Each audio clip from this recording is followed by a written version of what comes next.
जो स्टूडेंट्स, आज हम लोग एक पोएम पढ़ेंगे। इस पोएम का नाम है द फाउंटेन। इसके पहले जब हम लोग सप्लीमेंट्री पढ़ रहे थे, क्वेश्चन आंसर उसका कर रहे थे, मैंने बताया था कि इसमें किस तरह से प्रश्न कितने कितने नंबर के आते हैं। सिलेबस के बारे में थोड़ा सा हम लोग एनालाइज किए थे। पोएट्री से कुल 7 नंबर के प्रश्न आते हैं। कुल 7 नंबर के प्रश्न आते हैं, जिसमें से 4 नंबर और 3 नंबर 2 भाग में बढ़ जाता है।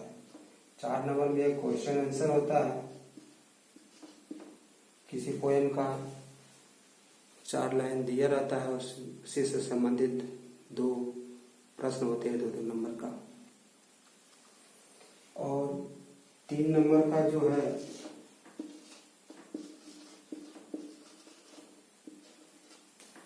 3 नंबर में एक सेंट्रल आइडिया होता है, या किसी पोएम का 4 लाइन आपको लिखना होता है, उसमें और करके रहता है। तो इस तरह से ये पोएम जो है सेंट्रल आइडिया लिखे या 4 लाइन किसी पोएम का लिखे, तो इसमें 4 लाइन लिखना ज़्यादा आसान होता है, क्योंकि ये छोटे छोटे लाइन है, इसको आराम से याद किया जा सकता है और फुल मार्क्स मिल जाते हैं यदि आप 4 लाइन स्पष्ट रूप से लिखते हैं, स्पेलिंग मिस्टेक ना हो और पंक्चुएशन मार्क आप ध्यान रखे हैं, तो फुल मार्क मिलने का फुल चांस, अधिक संभावना होती है। इसलिए यह पोएम बहुत ही इम्पोर्टेंट है। इसके लाइनों को बार बार आप पढ़िएगा, और जो मैं बता रहा हूँ इसको वीडियो को देख करके इसे याद करने का प्रयास कीजिएगा। आइए शुरू करते हैं। Into the sunshine full of the light, lapping and flashing from morn till night. इसमें फाउंटेन के बारे में जेम्स रसेल लॉवेल, इसका कवि जो है वो लिखे हैं। फाउंटेन मीन्स फव्वारा। फव्वारा, झरना गिरता है तो भी फव्वारा निकलता है नीचे से ऊपर के, छोटे छोटे बूंदे जो निकलती है वो भी फव्वारा कह सकते हैं आप। या कृत्रिम फव्वारे आप देख रहे हैं कि बागीचे में फूलों के जो बागीचे हैं उसमें लगाया जाता है, नीचे से पाइप गया है, पानी गिर रहा है, ऊपर जाकर के झरने जैसा गिरता है, फव्वारा निकलता है, उसे फव्वारा कहते हैं। तो फाउंटेन को देख करके, फव्वारे को देख करके कवि के मन में क्या विचार आ रही है, उसकी अवस्थाओं को समय समय पर कैसा कैसा प्रतीत हो रहा है, उसके सौंदर्य के, उसके बारे में क्या विशेषता है, इसकी में चर्चा इन्होंने किया है। Into the sunshine full of the light, leaping and flashing from morn till night। कवि कहते हैं कि सुबह से लेकर के into the sunshine, जब सूर्योदय होता है, सनशाइन चमकने लगता है, फुल ऑफ द लाइट, और जब पूरी तरह से उसका लाइट हो जाता है, पूरी तरह से वो चमकने लगता है, यानी कि दोपहर हो जाता है। लीपिंग एंड फ्लैशिंग, वह उछलता रहता है, चमकता रहता है। फ्रॉम मॉर्न टिल नाइट, सुबह से लेकर के रात तक वह उछल कूद मचाते रहता है, चमकता रहता है, सूर्योदय से लेकर के, दोपहर से लेकर के रात तक। सेकेंड स्टेंजा में, into the moonlight whiter than snow, waving so flower like when the winds blow. Into the moonlight, जब चांदनी रात होती है, मून कब होता है? चांदनी रात में।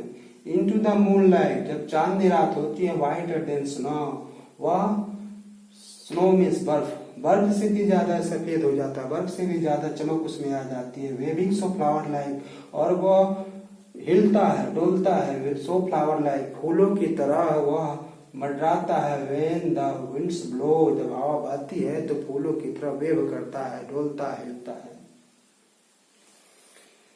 तो यहाँ से देखेंगे फिर से, इनटू द सनलाइट, सूर्योदय से लेकर के फुल लाइट, जब पूरी तरह से दोपहर हो जाती है, पूरी तरह से चमक आ जाती है, सूर्य में लिपिंग से फ्लैशिंग, उछलता रहता है और चमकता रहता है। फ्रॉम मॉर्न टिल नाइट, सुबह से लेकर के रात तक। इनटू द मूनलाइट, जब चांदनी रात होती है तो क्या करता है, वह और ज्यादा चमकीला हो जाता है, बर्फ से भी ज्यादा चमकीला हो जाता है। वेविंग सो फ्लावर लाइक, और फूलों की तरह वह वेव करता है, हिलने डोलता है। When the winds blow, और जब हवा बहती है तो फूलों की तरह वेव करता है, हिलता है। थर्ड स्टेंजा में देखेंगे, into the star light रसिंग in spray happy at midnight happy by day. इसके पहले हम लोग चांदी रात की बात कर रहे थे, दूसरे स्टेंजा में कभी कह रहा था।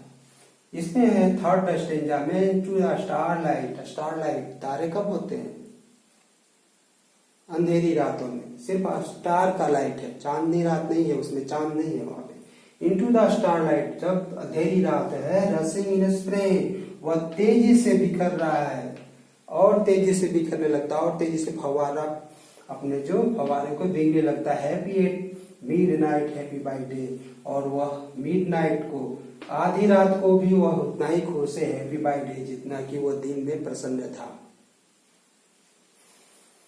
एवर इन मोशन, चौथा स्टेज में देख रहे हैं, ever in motion blithesome and cheery still climbing heavenward never aweary. Ever in motion, उसकी गति में भी, वह जितना काम कर रहा है उस काम में भी, उसके अपने काम में ब्लिट्सम एंड चेरी, वह बहुत प्रसन्न है, आनंदित है, प्रफुल्लित है। स्टिल क्लाइंबिंग हेवनवर्ड्स, जब वह आसमान की तरफ, स्वर्ग की तरफ, यानी कि आसमान की तरफ वो जब क्लाइंबिंग कर रहा है, चढ़ रहा है, मतलब उछल रहा है, नेवर ए वेरी, उसमें कभी थकावट महसूस नहीं कर रहा है।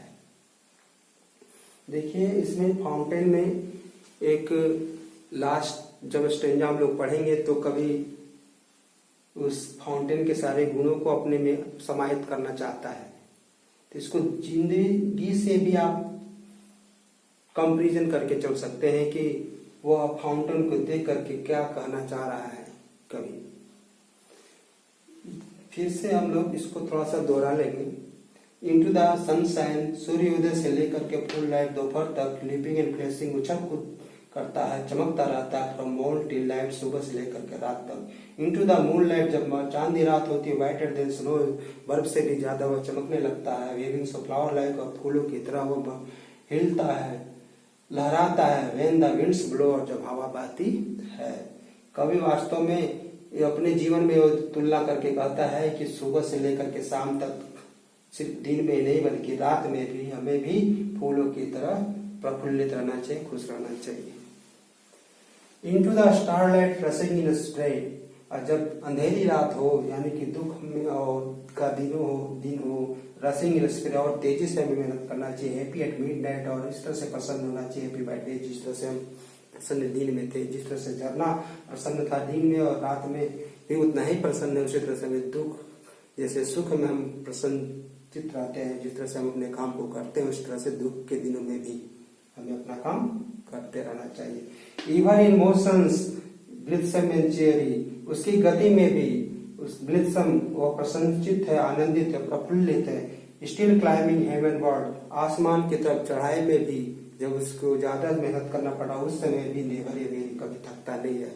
मतलब फाउंटेन की तरह हमें भी अपने जीवन में जो हम अपना काम कर रहे हैं उसमें कभी काम करते हुए थकावट महसूस नहीं होना चाहिए, हमें आनंदित महसूस करना चाहिए। हम जो भी काम कर रहे हैं, जहाँ भी है, जिस स्तर पे भी है काम कर रहे हैं, उसको प्रफुल्लित प्रसन्नचित होकर के करना चाहिए। यह पोयम बहुत ही महत्वपूर्ण है। आप यहाँ से ये 3 नंबर के लिए इन लाइनों को यदि याद कर लेते हैं, यहाँ पे लिखेंगे परीक्षा में आपको, तो इससे बहुत ज़्यादा संभावना है अच्छा नंबर हासिल करने का। इसलिए इस 8 लाइन को आप लोग याद कर लीजिए। शेष 8 लाइन को हम लोग अगले वाले वीडियो में पढ़ेंगे। इस 8 लाइन को जरूर आप लोग याद कर लीजिएगा।